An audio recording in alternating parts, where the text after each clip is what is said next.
Okay, so here we have part 4 of the modifications and stuff that I've done to the GLI. So I ended up getting a new cover. This one's blue, made of aluminum, but I'm gonna sand it down and repaint it as well. And then I'm also gonna take these parts off again and sand them all down, strip the paint, and then redo it because you can see there's runoff right there. So did that. So I'll put the links in the description for all the things that I recently got for it. So I finally did the window tint and strip. So this is what it looks like. Got the whole front windshield done, as well as the tint strip itself. Installed the dash cam, and then I routed the entire wire through the back side down the pillar. Um, I'll go to the other side to show you a little better angle. But essentially, routed the wire through, and I fed it through the center here. You can sort of see it right there. And then I popped this out, um, and then I fed it through the bottom, and then I routed all the way under and behind the dash. And then I took the little kick panel right here off, and then routed it through, and then through the top and in there. So,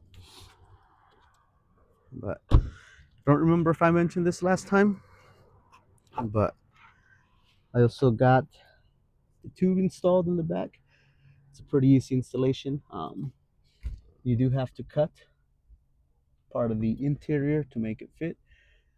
They send you all the hardware. Whenever you do the installation, make sure that you bottom the whole thread out. That way you have a nice clean start, and then start threading the tube out so it has an even flush side.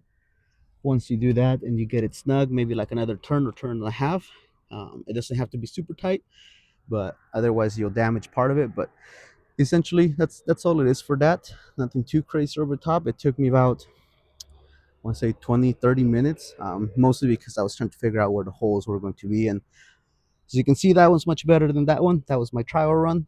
So let me see if I can give you guys maybe a hint or a pointer, but it's about maybe 3.5 inches from wherever this lip is right here.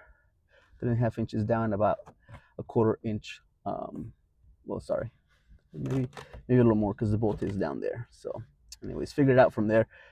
4 or 5 inches below that, and about a quarter inch in from the back side. So helps to put the back seats down to do it. So, but as you can see, that one much better. I also don't remember if I showed this, but I'm going to zoom out a little, see if I can get a pretty good angle. But the rear chassis trail arms that I installed, it's been a while since I installed them, so car's a little dirty, but anyways. And then from TV Performance, I also installed the rear traction bar as well. Between both of these jobs, it took me about 30 minutes to do it all. It's a pretty straightforward installation on it. But yeah, haven't really done much to the car since then. Still gonna be waiting on the rims and tires for that. And then obviously turbo and exhaust will be next after this. But aside from that, I haven't really done much with the vehicle. So I also just recently started doing mobile mechanic business. So I'll be doing some videos on my tools and tips and tricks that you can do when doing certain repairs and all that. But anyways, that's pretty much it for this video. Not too long of a video.